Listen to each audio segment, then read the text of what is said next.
नमस्कार दोस्तों, मैं अंकुर उपाध्याय स्वागत करता हूं आप सभी का आपके अपने YouTube channel share market analysis में। यहां पे आप सभी के साथ सबसे पहले तो बात करना चाहूंगा केमिकल स्टॉक्स के बारे में। इनमें जो पिटाई पड़ रही है वो कुछ ज्यादा ही भयंकर हो गई है।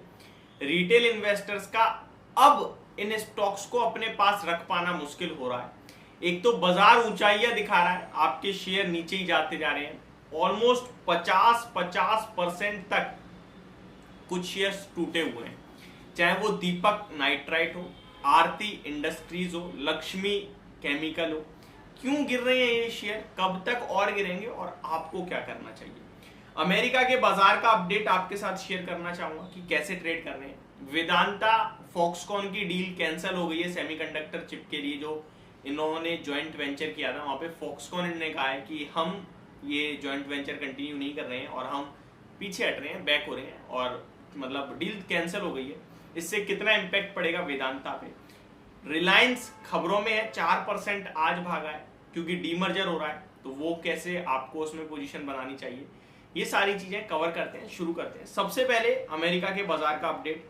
डाउ जोन्स करंटली 100 पॉइंट्स ऊपर दिख रहे हैं, तो ये अच्छी चीज है, अभी तक ऊपर है। लाइट देखते हैं कि जाते जाते बाजार कैसे होते हैं। हालांकि नेस्डैक इंडेक्स में आधे % की गिरावट है, तो ये नेगेटिव है, बट अच्छी चीज ये कि रसल 2000 1.25% ऊपर है। S&P 500 फ्लैट टू नेगेटिव है, डाउ जोन्स ऊपर है, और विक्स वहां भी लगभग 4.5% बढ़कर दिख रहा है। अच्छी चीज ये दिख रही है कि ग्लोबल मार्केट्स में आपको सपोर्ट मिल रहा है। पूरे के पूरे यूरोप के बाजार हरे निशान में, और एशिया पैसिफिक भी देखें आप तो निकाई को छोड़ दिया जाए तो शंघाई हैंगसेंग हरे निशान में और कॉस्पी लाल निशान में। तो यह हो गई आपके लिए अपडेट। अगर बात करें गिफ्ट निफ्टी की, तो वहां भी आपको हरियाली ही देखने को मिल रही है, बेशक छोटे नंबर पे दिख रही है लेकिन हरियाली है। अब आते हैं केमिकल स्टॉक्स पे। दोस्तों केमिकल स्टॉक्स की बात करें तो आरती इंडस्ट्रीज पे तो मैंने पर्टिकुलर वीडियो बनाई थी।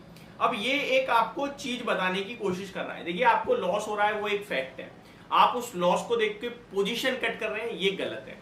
आप लॉन्ग टर्म के लिए सोचो, आप 3 से 5 साल के लिए सोचो। आपको शेयर बेचने के पीछे का रीजन सोचना चाहिए। आप सोच रहे हो कि कंपनी खराब हो रही है, कंपनी के फंडामेंटल्स खराब हो रहे हैं इसलिए टूट रहा है शेयर, तो फिर मैं आपसे कहूंगा कि फिर दीपक नाइट्राइट क्यों टूट रहा है, और अगर दीपक नाइट्राइट इन चीजों से टूट रहा है तो आरती इंडस्ट्रीज क्यों टूट रहा है, और दोनों के फंडामेंटल्स खराब हो रहे हैं तो लक्ष्मी केमिकल क्यों टूट रहा है। तो कहने वाली बात ये है, समझने वाली बात ये है कि ये किसी एक शेयर की कहानी नहीं है, ये कहानी है पूरे सेक्टर की। ये उन स्टॉक्स की कहानी है जो सेम कारोबार में केमिकल इंडस्ट्री में कामकाज कर रहे हैं। तो यहां पिटाई पड़ रही है क्योंकि इनका समय खराब है, इनका कारोबार उतना ज्यादा खास नहीं है। अब केमिकल में 2021 में आप लोगों ने बड़ी तेजी देखी थी, उसके पीछे का रीजन समझो। देखिए, कोई भी दवा बनती है तो केमिकल यूज होता है, कोई भी मतलब कोई भी प्रोडक्ट बनता है ना मेडिकल में, तो वो केमिकल कहीं ना कहीं यूज हो जाता है उनमें। अब रिएक्शन वगैरह भी कहीं ना कहीं रिसर्च वगैरह के लिए भी देखे जाते हैं। तो कोविड था 2020 में, तो उसके लिए फार्मा कंपनीज और केमिकल स्टॉक्स तूफानी तेजी में दिखे थे आपको। अब वो वाली डिमांड खत्म हो गई है, ऑब्वियस सी बात है, ये नॉर्मल ग्रो कर रहे हैं। बट केमिकल इंडस्ट्री एक मल्टीबैगर सेक्टर है और मल्टीबैगर बनाए आगे भी रहेगा। अब आप 1 साल 2 साल की गिरावट में परेशान हो जाते हैं, इरिटेट फ्रस्ट्रेट हो जाते हैं, तो आप शेयर बाजार के लिए बने ही नहीं है।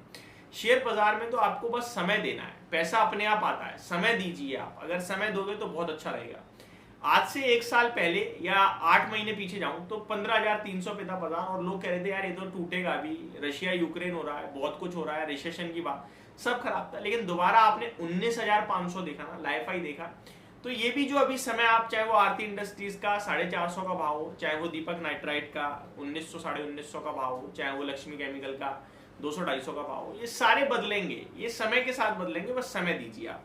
तो ये मेरा आपके लिए क्लियर कट व्यू था। अब आते हैं अगले टॉपिक की तरफ। वेदांता फॉक्सकॉन डील कैंसिल, इस पे पूरी पर्टिकुलर वीडियो बना चुका हूं। वेदांता ने कहा है कि भैया हम उस टेक्नोलॉजी में जो और कोई कंपनी काम करती है उसको ढूंढेंगे, ये जो हमारा प्लांट है ये तो चालू होगा, काम बढ़ेगा हमारा आगे जैसे बढ़ता आ रहा है और रुकेगा नहीं है, और ये बहुत अच्छी बात है।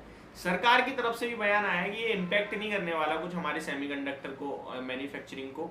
ठीक है, चले गए चले जाओ, हम बहुत स्ट्रॉन्ग है, हम कर लेंगे अपने आप, तो इतनी टेंशन नहीं लेनी है। इनकेस कल कोई नेगेटिव रिएक्शन आ भी जाता है तो आप बाय ऑन डिप और एवरेजिंग के मौके समझ के उसमें खरीदारी करना, ये मेरा क्लियर कट व्यू है। अब एक और टॉपिक आप सभी के साथ शेयर करना चाहूंगा। रिलायंस डीमर्जर भागा, ठीक है, बट ये ऐसा कुछ नहीं कि डीमर्जर हो रहा है तो भाग रहा है तो खरीद लो, खरीद नहीं। डीमर्जर वाले दिन गिर जाएगा, वो उतना शेयर प्राइस बाहर हो जाएगा, सिंपल, इससे ज्यादा क्या है। तो ये कोई लॉजिक नहीं बनता कि खरीदने का। हाँ, रिलायंस वैसे ले लिया है पोर्टफोलियो के लिए, लॉन्ग टर्म के लिए बहुत अच्छी बात है।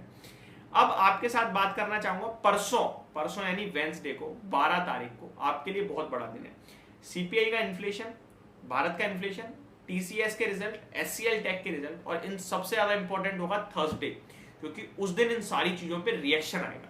तो ये आपके लिए मेन ट्रिगर है जो बाजार में आप देखने चाहिए। होप आपको ये सारी वीडियो समझ और पसंद दोनों आई होगी। Thank you so much for watching this video. Have a great day guys.